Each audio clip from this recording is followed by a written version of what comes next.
सभी को नमस्कार। करियर फर्स्ट चैनल पर आप सबका स्वागत है। आज का डिक्टेशन लिखने के लिए तैयार रहें। Yes, ready, start. Panchayati Raj व्यवस्था की नींव सर्वप्रथम बलवंत राय मेहता समिति 1957 के साथ रखी गई।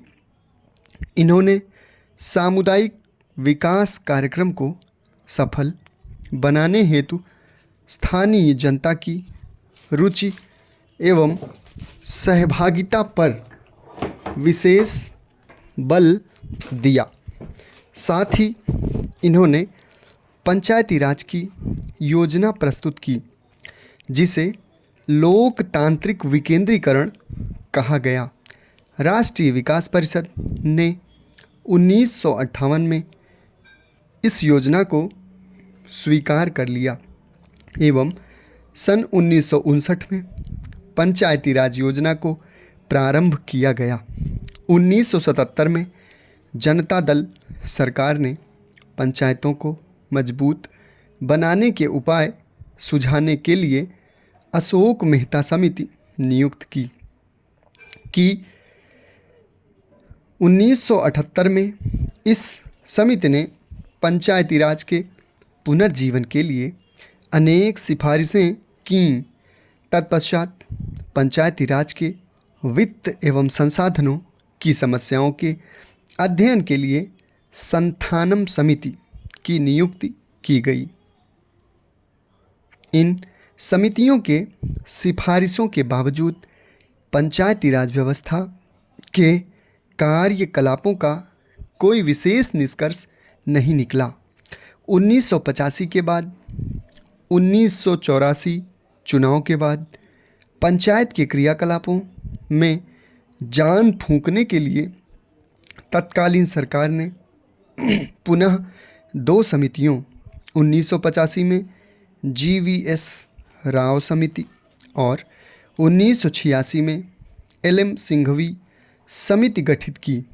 इन समितियों की सिफारिशों के फलस्वरूप सरकार ने एक संशोधन के तहत लोकसभा द्वारा दिसंबर 1992 में और राज्यसभा द्वारा दिसंबर 1993 में संविधान संशोधन विधेयक पारित किया गया।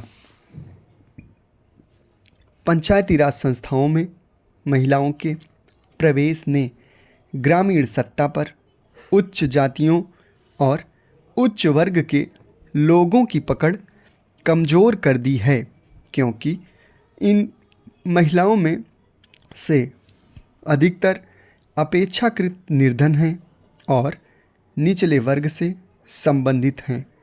प्रतिनिधित्व के फलस्वरूप में आए इस परिवर्तन से निर्णय प्रक्रिया में कोई मौलिक अंतर भले ही नहीं आया है, लेकिन कुछ बदलाव जरूर आया है, जिससे संकेत मिलता है कि सत्ता के परंपरागत ठेकेदारों के प्रभाव में कुछ कमी आई है।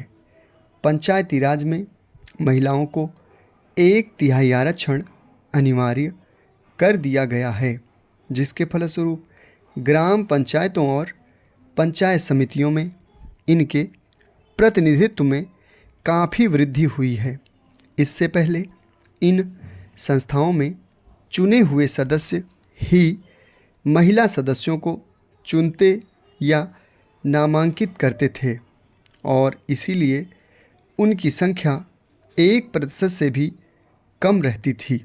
वर्ष 1992 के पंचायत चुनावों में एक अध्ययन के अनुसार 16 पंचायतों में 102 महिलाएं निर्वाचित हुई थीं।